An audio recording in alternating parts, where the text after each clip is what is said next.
Well, good morning, everybody. And on behalf of the United States Patent and Trademark Office, I'd like to welcome you to the Historic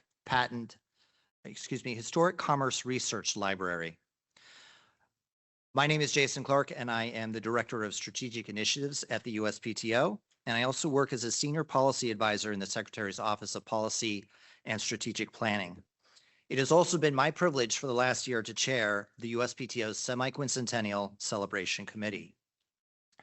For the past year, the Semi-Quincentennial Celebration Committee has been working with our partners, the National Freedom 250 Task Force and the Department of Commerce's Freedom 250 Committee to celebrate a quarter millennium of American innovation, which, as many of you know, has not only powered the United States, but progress around the globe.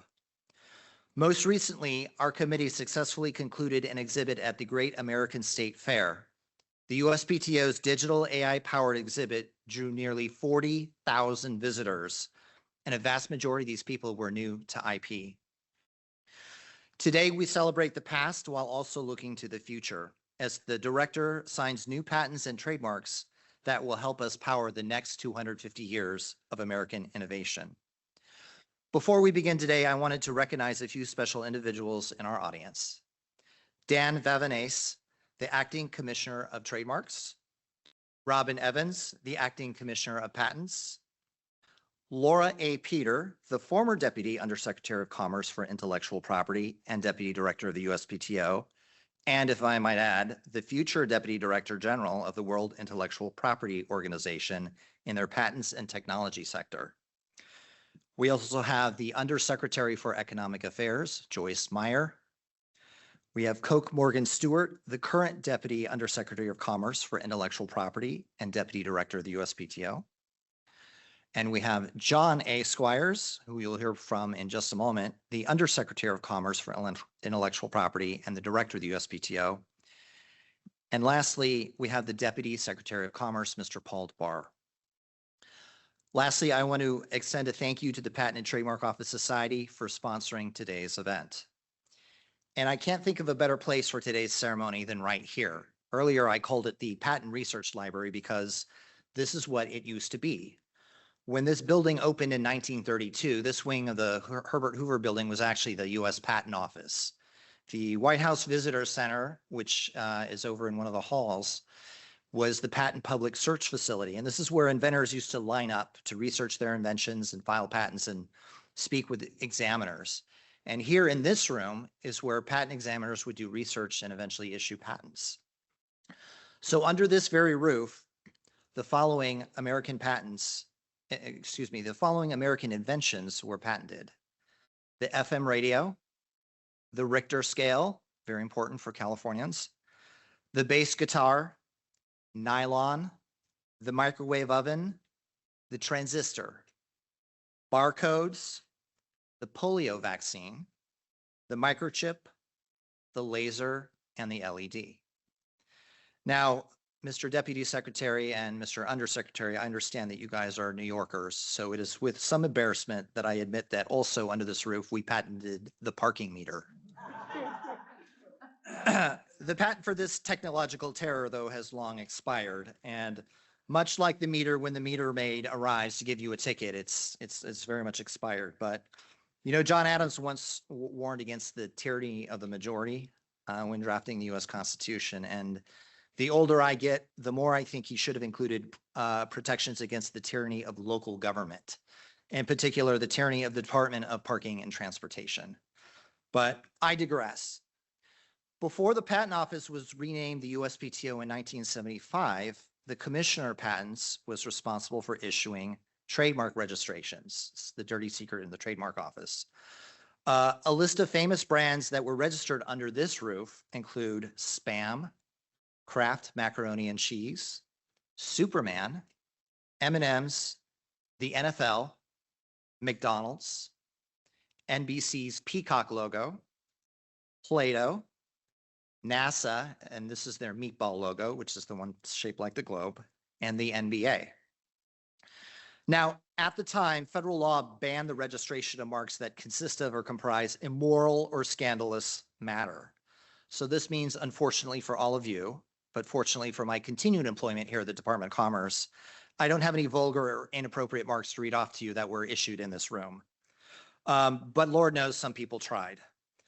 So regardless, we can all agree that patents and trademarks issued today in this room continue a long history of American leadership in progress and innovation. So with that, it is now my privilege to invite up to the podium the Undersecretary of Commerce for Intellectual Property and the current Director of the United States Patent and Trademark Office, Mr. John A. Squires. Thank you very much.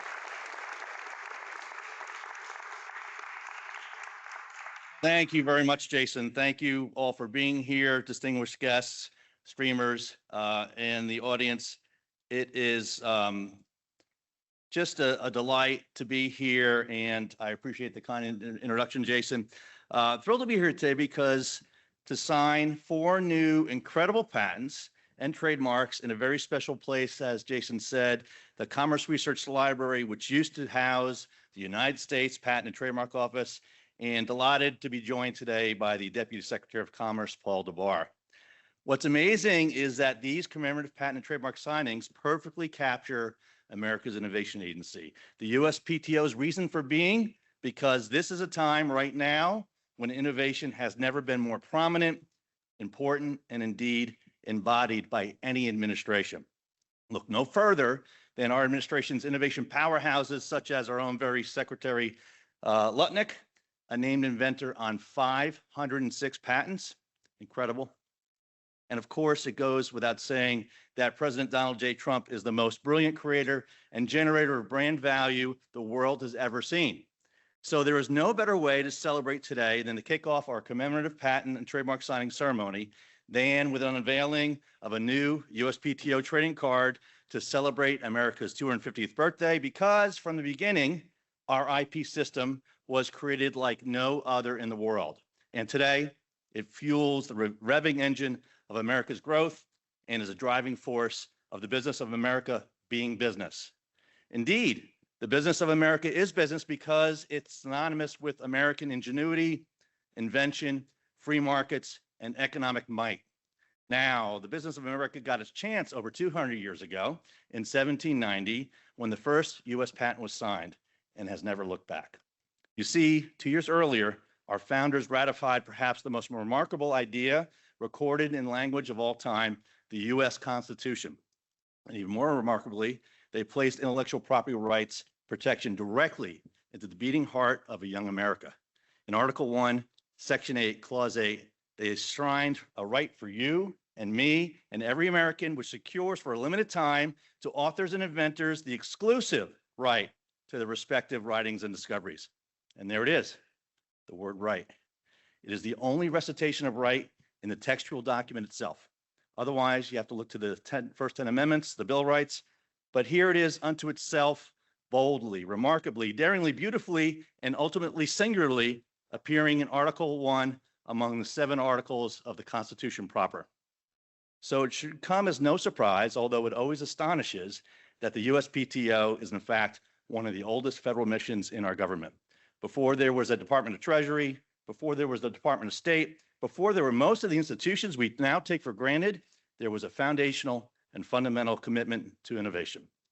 From the birth of our republic, innovation has always been central because it's always belonged to us. It is part and parcel of the American experiment itself, part of the American experience itself, and is the very vibrancy and very resiliency of American exceptionalism itself. And innovation is the lifeblood of all.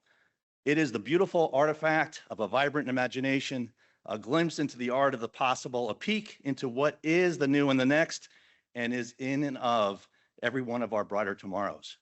There's nothing like it. American ingenuity has propelled a nation, changed the world, saved the world, and as a result, we unquestionably lead the world. You see, when the USPTO grants patents and registered trademarks, we create a positive chain reaction, a butterfly effect, a flywheel.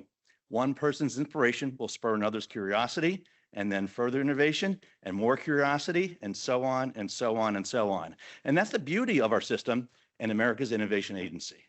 It is the ultimate art of the deal, disclosure for exclusivity. You make the patent bargain, you advance society. And that bargain, a uniquely American bargain, remains at the heart of innovation policy here still today. Why? Because ideas behave a lot like capital.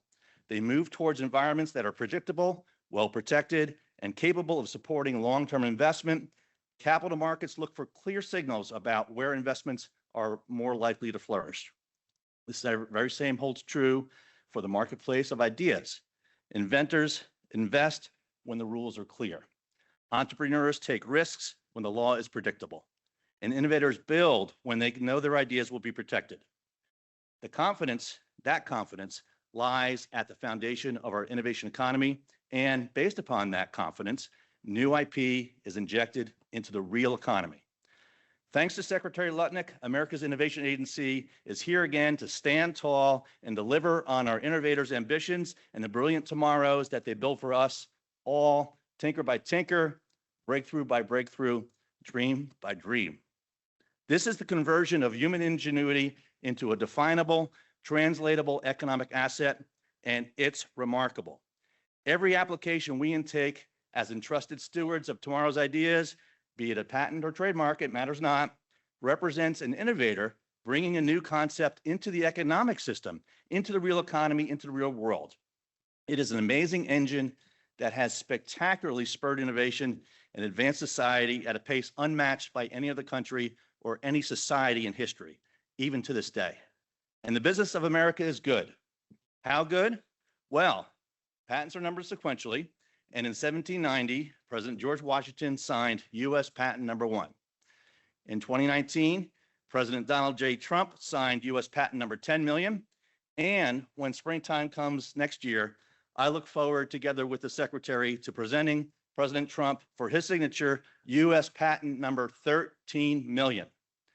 By the numbers, that 13 million new inventions, improvements, and advances in the quality of life since America was born that the world would never have seen otherwise, but for America, but for American ingenuity and the USPTO being right there to protect it. For more than 2 centuries, we have been at the heart of steam engines and steel, electricity and aviation, semiconductors and software, biotechnology, and artificial intelligence. And the marks of trade, red labels on cola, white mustaches of milk, and denim blue jeans. Every piece of IP we put into circulation is a potential job, a new business, a competitive advantage, an investable asset, and yet is another win for both society and the constitutional foresight of our founders. Fast forward to today, and the macro numbers are breathtaking. And after all, since we are at the Department of Commerce, let me recite some commerce-worthy numbers for you. In the US, IP-intensive industries account for roughly 41% of US economic output, estimated to be around $6.2 trillion, and supports more than 63 million American jobs, as well as industries that power America's global trade competitiveness. In fact, IP-intensive services account for about 31% of total US service exports, making them one of the largest contributors to the United States global services surplus. That's what sets us apart. That is exactly the core engine of American ingenuity, driving economic growth at work. And of course, our innovation policy is in lockstep with trade policy. Thanks to Secretary Lutnick, if you are building here, if you're manufacturing here, or if you're investing in manufacturing here, you can be assured your intellectual property will be better protected here. Critically, we have issued precedent that prevents foreign sovereigns and state actors from attacking US patents in the US Patent Office. And we have issued guidance that provides favorable processing for US small businesses, US manufacturers, and anyone investing in US manufacturing. Here is where you want to be, here is where you want to build, and here is where you can confidently grow. The USPTO is robustly supporting the hundreds of billions of investment dollars pouring into US manufacturing and building activity, ensuring that investment is protected by IP.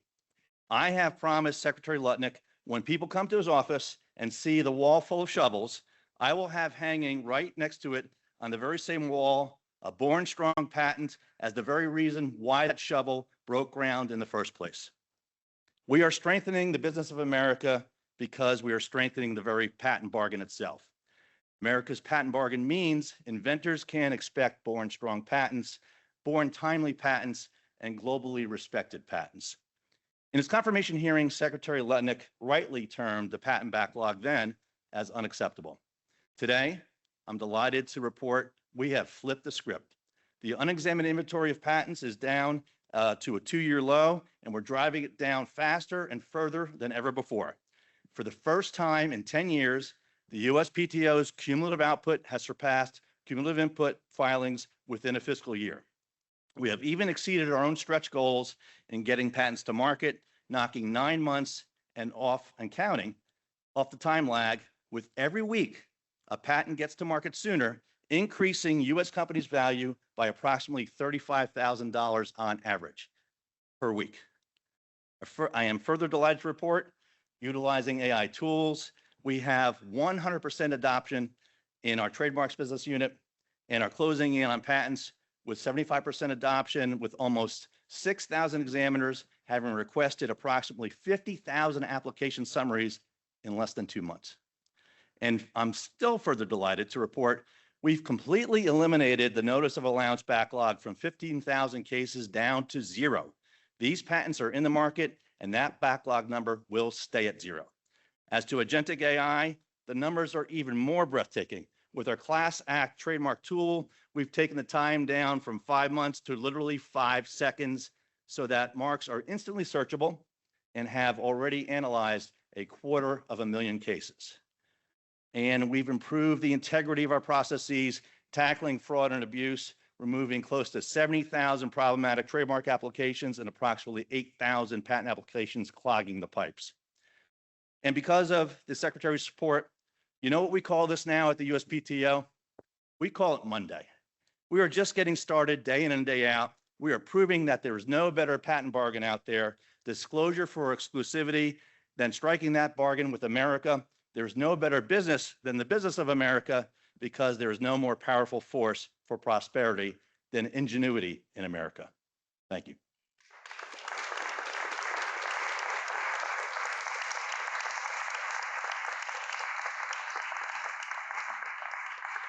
Thank you very much, Director. So I'd like to invite the Acting Commissioner of Patents to come up to the stage, and we will be signing our first patent. So the first patent that we will be signing is patent number 12,664,433, and it is for hierarchical multi-level model distillation. This is an invention that is directed to a solution for generating specialized generative models from a large language model, including models associated with different categories and complexity levels for tasks with varying computational requirements. It's related to AI.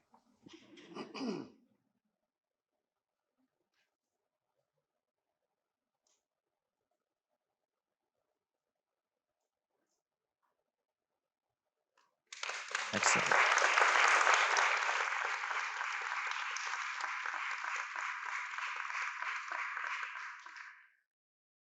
The second patent that we'll be signing is patent number 12,664,459. This is for quantum wrapper networking. And it's for a system, method, and network for transporting quantum datagrams over a network. The invention includes the use of classical bits as packet labels for quantum payloads.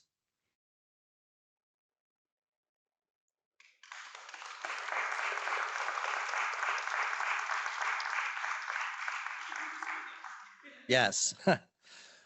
All right. Thank you very much. And I would like to now invite the Acting Commissioner of Trademarks up to the stage for our 2 trademarks.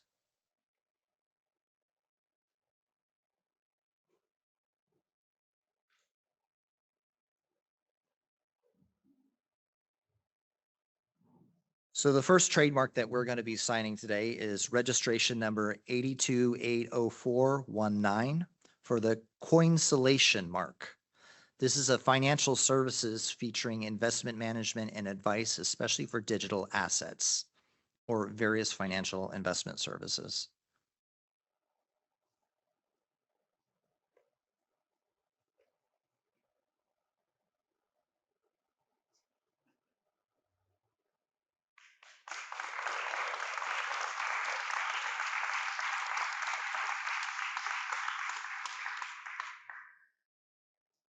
And the second trademark we have is registration number 8314057 for the just-in-time mark. This is from Justin Sherman Enterprises from New Rochelle, New York, and it is for baseball instruction featuring camps and youth sports programs.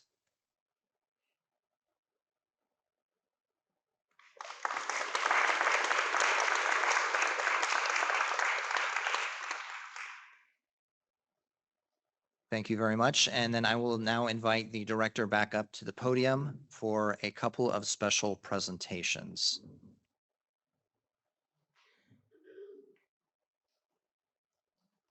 Mr. Trent Lott, if you are here, if you could please come up as well.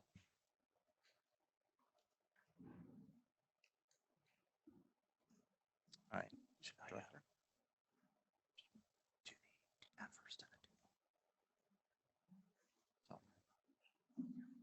All right. Trent? You have a very special task, don't worry.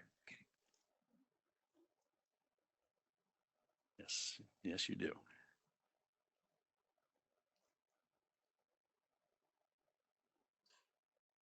Okay, so now we turn to another incredible honor for me, especially in celebration of America's 250th year, to unveil Secretary Howard Lutnick's Inventor Trading Card. It's time for the unveiling. And a little background before we do. The USPTO's Inventor Collectible Trading Card Series started in 2012 and is a collection of cards that features inventors and notable inventions that we hope and use to inspire future inventors, the game changers of tomorrow. We have featured the Inventor Collectible Trading Card Series are featured are Thomas Edison, Abraham Lincoln, Nikolai Tesla, Ray Dolby, Hedy Lamarr, and especially for America's 250th, we released a special edition of President George Washington, who signed America's first patent, as I talked about, US patent number 1 in 1790. Today, on July 23rd, 2026, I'm delighted to unveil Secretary Lutnick's card and welcome him on behalf of America's Innovation Agency to a very august group, legendary innovators in the history of our nation. So a few words first. To say Secretary Lutnick is a prolific inventor is a massive, massive understatement. Now, we all know the Secretary likes math, so please consider these numbers. Secretary Lutnick is a named inventor on over 506 issued patents. In fact, in the time that I wrote my remarks from last week to this, his number went from 504 to 506. It's like the power meter spinning with the holiday lights on. By comparison, Thomas Alva Edison was issued 1093. Now, since patent number 1, signed by George Washington in 1790, as I mentioned, only 146 inventors in the history of the United States were named on 500 or more patents. This is out of over 12,800,000 patents issued in the history of our proud nation. So this makes Secretary Lutnick not a 1%er, but a 0.14 1,000th of a 1%er. In scientific notation, that is 1.14 times 10 to the minus fifth. And do you know what the sum of total patents for the 40 previous Commerce Secretaries were before Secretary Lutnick? 0. Nada. Nilch. His patents range from the gambit from data processing systems to managing trading orders to GUIs, gaming systems, interactive entertainment platforms, e-commerce platforms, file management systems, digital content, event-driven conditions, and have revolutionized financial services, internet delivery, and the way we do business itself. I think it's safe to say, with his vision and seeing the future of financial services, and a new industry was born. And I can tell you, personally, it certainly caught Goldman Sachs' attention, and in a very profound way, inspired me. Following the decision in State Street Bank versus Signature Financial on the hub and spoke mutual fund system, those of us on Wall Street remember that earthquake. I got a call from Stephen Mnuchin, who was Goldman Sachs' CTO at the time, and he hired me to get to the bottom of what was going on with this young head of Cantor who's getting all these patents on Wall Street. I mean, patents on Wall Street, it just wasn't done. Wall Street doesn't do patents. Indeed, I met Fisher Black's, the Black-Scholes option pricing formula, a Nobel Prize winner. I met his protege when I first came to Goldman, and he told me that Fisher would never have dreamed of filing a patent. But then Howard Lutnick saw an opportunity and broke the mold, and it changed financial services forever. My report back to Mr. Mnuchin was, you are seeing the future with eSpeed and BCG, and this future is not zero sum. No, this future is like free speech. He'll patent his inventions, we'll patent ours, and then we'll do what Wall Street does best with these new things, these non-priced alternative assets, we'll trade. So I think I'm on firm ground here from both personal experience and being in the Wall Street room where it all happened. Secretary Lutnick is the father of the industry today that we call fintech. And along with his brilliance came courage. He inspired that inventive spark across his firm and collaborative teams, where they all were his co-inventors at Cantor Fitzgerald, and he rebuilt Cantor following the World Trade Center attacks with patents.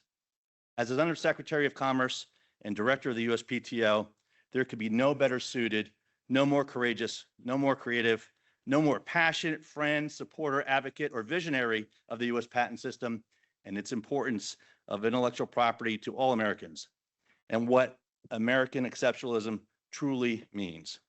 I am profoundly grateful for his incredible legacy of American ingenuity and his incredible embodiment of what strong intellectual property system means to every American, and the incredible vision of how building the intellectual property system of the future at the USPTO will propel prosperity and sustain American leadership globally like no nation before, like no nation ever, like no society in history. Secretary Lutnick is a remarkable man, is a remarkable American, is a historic American inventor.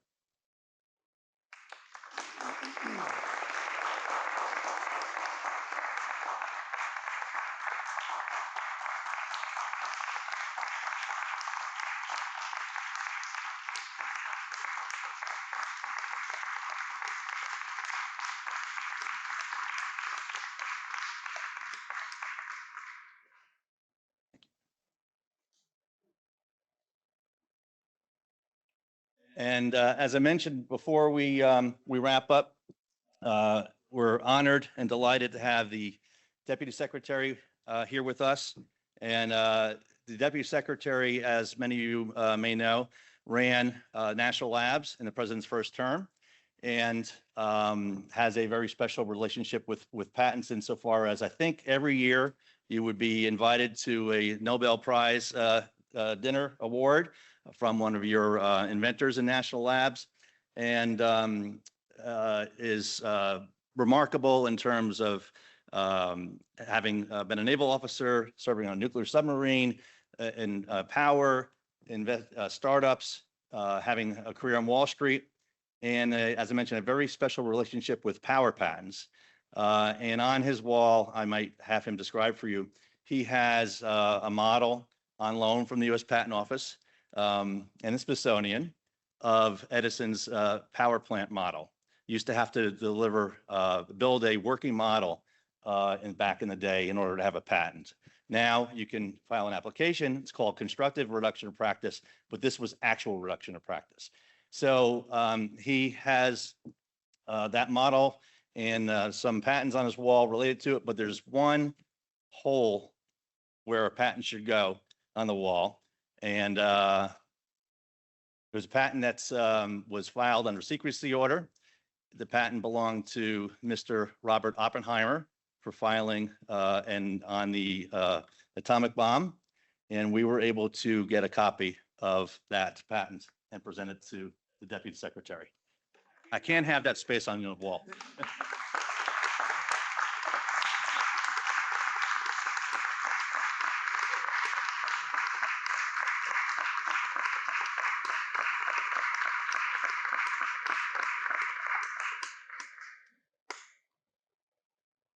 Well, thank you. John has been, and the whole patent office have been wonderful of contributing to my patent shrine, as I call it, in my office. And it wastes a good solid 7 minutes of any meeting with anyone from a tech industry. Like, what's that? And I have to go through the whole thing over and over again. Besides the fact that John and I are wearing the same tie today, which was not planned, I do spend a lot of time with the patent office and with John, and appreciate it. But just just a little vignette of what we put together, and I think I'm a big advocate whenever anyone comes into my office for the patent office. Up on my wall, I have my copy of the Einstein letter to FDR that started the Manhattan Project. I ran the Manhattan Project effectively. I ran Los Alamos and San Diego and Oak Ridge, the successors, the original lab. So I have that from my DOE days when I ran all that machine and that innovation machine, and my interaction with the patent office had not 90,000 people interacting with the patent office, inventing things at Los Alamos and elsewhere. But John started filling that out from that. So from that one thing that I saved from DOE, he had Enrico Fermi's 2 patents for the first nuclear reactor, which was done under secrecy at the time in 1944 as part of the. So there's more secrecy being added. There's a third thing from Enrico Fermi that was stamped secret, associated with the 2 patents, a cover sheet that asserted that, at least to his best knowledge, that there was no prior art on the nuclear reactor. So that was a safe assertion by his application. And then I have a copy. Actually, I have a piece of the original nuclear reactor that the patent covers. So I actually have a piece that's associated with that. And then the last thing, I think, which is great history, so much great history with the patent office, as John was mentioning, was one day I was at his office, and I was looking at his desk, and I go, "What's that?" He goes, "Like, that's the original light bulb, right, from Edison on his desk." And I said, "Do you have anything else?" And he goes, "I'll find something." So like 3 months later, the whole display case of the original power plant from 1879 shows up in my office. Obviously, a great piece of history, and last piece of history with John and that particular one, which was very touching, and is that the first power plant from the startup that Edison did, the Edison General Electric Company, which was based on the light bulb and the power plant that we both have. The first building that he powered, his startup powered in New York City, at 23 Wall Street, was where I did my training at JP Morgan 100 years after the fact, that power plant in my office was the basis of. So there's great history. It's great connection with everything going on across the patent office. And now I can fix my feng shui with the empty block of my patent shrine that I have. So thank you very much.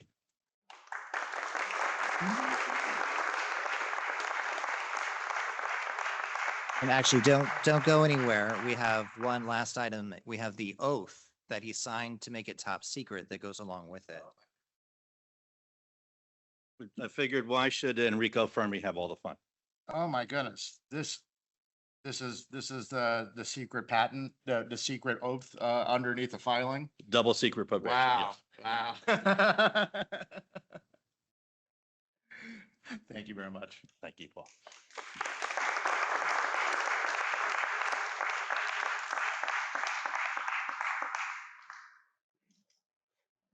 And I wanted to give a special shout out to the USPTO historian, Becky Oakes, who went and sifted through a lot of documents to find these things. So thank you, Becky, for all your work on that.